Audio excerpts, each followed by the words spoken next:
kelas 7. Berjumpa lagi dengan Miss Alfeti di pembelajaran Bahasa Indonesia. Nah, kali ini materi pembelajaran Bahasa Indonesia kita adalah mengenai teks laporan hasil observasi. Oke, kita masuk pada pengertiannya. Apa itu observasi? Ya, observasi artinya adalah pengamatan. Nah, sedangkan teks laporan hasil observasi adalah teks yang memberikan informasi secara umum tentang sesuatu berdasarkan fakta dari hasil pengamatan secara langsung. Nah, setelah kita mengetahui pengertian dari teks laporan hasil observasi, kita masuk pada sifat teks laporan hasil observasi. Apa saja sifatnya? Ya, yang pertama adalah informatif. Informatif maksudnya adalah isi teks laporan hasil observasi tersebut harus memberikan sebuah informasi. Sifat yang kedua adalah komunikatif. Maksudnya adalah isi teks laporan hasil observasi tersebut harus mudah dipahami oleh pembaca. Sedangkan sifatnya yang ketiga adalah objektif. Ya, objektif maksudnya adalah sesuai dengan fakta yang sebenarnya, tidak dibuat-buat atau tidak menurut opini sang penulis, serta dapat dibuktikan kebenarannya. Ya, kita masuk pada tujuan teks laporan hasil observasi.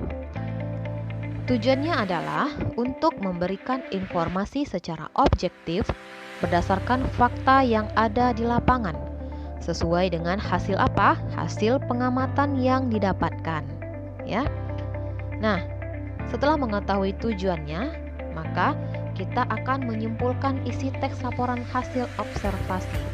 Nah, simpulan merupakan pernyataan yang ringkas dan padat, tetapi mewakili seluruh pernyataan dalam sebuah teks. Artinya, butir-butir gagasan pokok yang terkandung dalam sebuah teks harus tercakup dalam sebuah kesimpulan. Kesimpulan juga dapat diartikan sebagai pendapat akhir dari sebuah pembicaraan yang membahas topik tertentu. Nah, di sini saya sajikan hal-hal yang harus dipenuhi dalam merumuskan kesimpulan. Hal yang pertama adalah simpulan harus merupakan inti uraian atau pembicaraan yang mengarah pada penyelesaian suatu persoalan. Yang kedua, kesimpulan harus menjiwai bagian uraian yang panjang secara keseluruhan, sehingga pembaca tidak membaca atau mengingat kembali inti persoalannya. Hal yang ketiga adalah kesimpulan harus mengingat kembali inti-inti persoalan dalam memahami kembali ide pokok untuk kemudian dihubungkan dan menjadi solusi. Nah, setelah mengetahui hal-hal yang harus dipenuhi dalam merumuskan simpulan, maka langkah-langkah merumuskan kesimpulan adalah sebagai berikut, ya. Langkah pertama adalah kita harus mencermati judul teks. Nah, dengan mencermati judul teks, kita akan mampu menangkap gambaran umum isi teks. Nah, jika sebuah teks tidak lengkapi judul, kita bisa merumuskannya melalui apa? Melalui gagasan pokok setiap paragraf. Oke. Itu langkah pertama. Langkah kedua adalah temukan ide atau gagasan pokok setiap paragraf. Nah, setiap paragraf hanya memiliki satu ide atau gagasan pokok. Gagasan pokok tersirat dalam kalimat utama. Nah, oleh karena itu, sebelum menemukan gagasan pokok, kita harus mampu menemukan kalimat utamanya terlebih dahulu. Nah, kalimat utama biasanya terletak di awal atau di akhir paragraf. Ingat, kalimat utama biasanya terletak di awal atau di akhir paragraf ya. Nah, paragraf yang kalimat utamanya terletak di awal biasanya disebut dengan paragraf deduktif. Sedangkan paragraf yang kalimat utamanya terletak di akhir paragraf disebut dengan paragraf induktif. Nah, kalimat utama ditandai dengan kalimat pernyataan yang bersifat umum. Agar dapat menemukan kalimat utama, cermatilah terlebih dahulu kalimat yang terdapat di awal atau di akhir paragraf.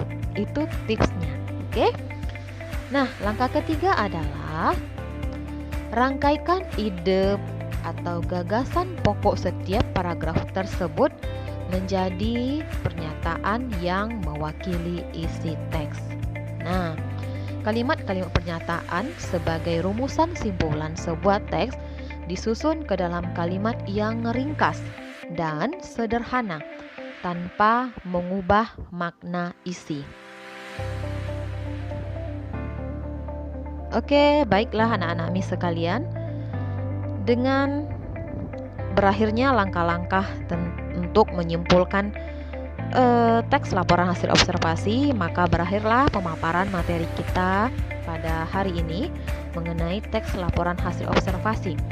Jika ada yang kurang jelas, mari kita diskusikan melalui grup WhatsApp. Terima kasih. Jangan lupa kerjakan latihannya. Oke? Salam sehat. Assalamualaikum warahmatullahi wabarakatuh.